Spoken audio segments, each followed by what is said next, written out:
Nagbabala ang Commission on Elections sa mga kakandidato sa 2025 elections na mag-ingat sa mga nag-aalok ng easy wins.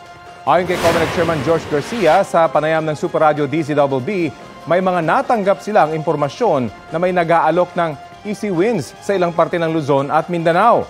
Nagpapanggap daw sila na may kakilala sa IT department ng Comelec at saka sila maniningil ng hanggang 100 milyong piso.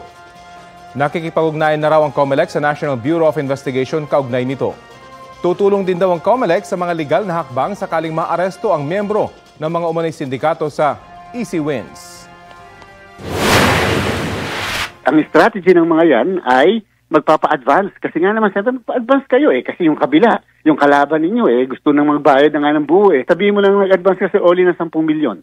Pagkatapos umaasa-asa kang ikaw ay wala na, sitting pretty. Natalo ka ngayon. O paano mo hahanapin yung mga taong yun?